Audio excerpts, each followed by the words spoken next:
оңай 3 заттан тұратын өте дәмді салат жасайтын боламыз. Ал бастайық. Бізге керегі 2 орташа дана пиязымызды турап аламыз. Турап алып, ортасынан бір бөлеміз. Осыны пиязымызды жақсылап турап, отқа майға қорбалатын боламыз.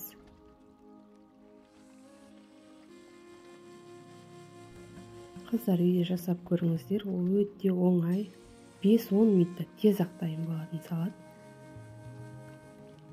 Газымызды жағып, табамызды қоямыз, ішіне 1-2 қасық сұйық майымызды құйып, қызыған соң пиязымызды салып, сарғылт түске кіргенше қуырып аламыз.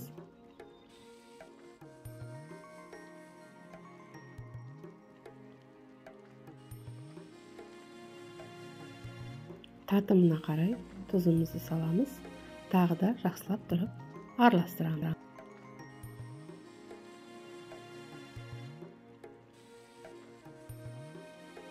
Ал міне біздің пияздарымыз дайын. Енді оттан аламыз.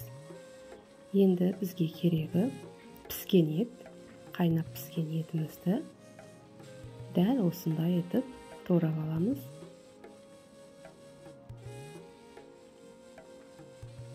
Міне 100-150 грамдай ет салдым мен. Енді ыдысымызға салдым. Үстіне жаңағы турап алған пиязымызды да салатын боламыз. Маған керегі 4 дана картопты қайнатып алдым суға, тұзды суға. Осыны да мына видеодағыдай етіп турап аламыз.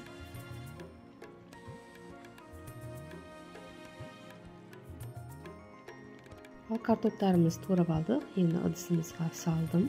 Енді бізге керегі 2 дана тұздалған қиярымызды да кубиктап турап аламыз.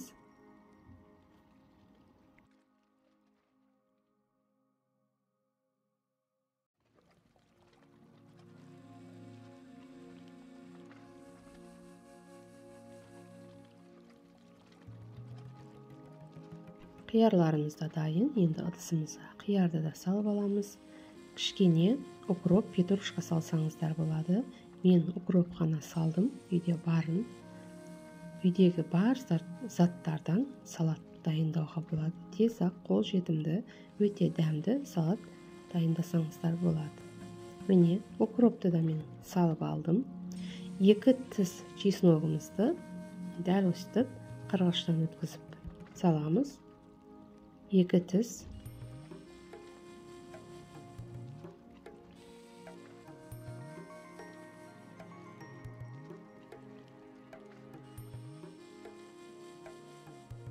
Салатымызға кукуруз, я болмаса горох қоссаңыздар болады.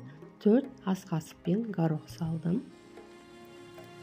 Енді үстіне 2 қасық оливковый масло құйдым мен. Сұйық май құйсаңыздар да болады. 2 қасық. Енді татымына қарай тұз саламыз. Міне тұзды салдым мен. Енді қарабұрыш, жарты қасық қарабұрышымызды салып, барлық массаны тұзы, бұрышы, майы араласқанша жақсылап араластырып аламыз. Міне осымен біздің салатымыз дайын. Өте дәмді, ерекше, үйде жасап көріңіздер. Менің каналымда неше түрлі рецептер бар. YouTubeға кіріп Салтанат Айткулова деп жазсаңыздар, менің каналым шығады. Тіркелмеген болсаңыздар тіркеліп, комментарий бөліміне өз пікірлеріңізді қалдыра кетіңіздер.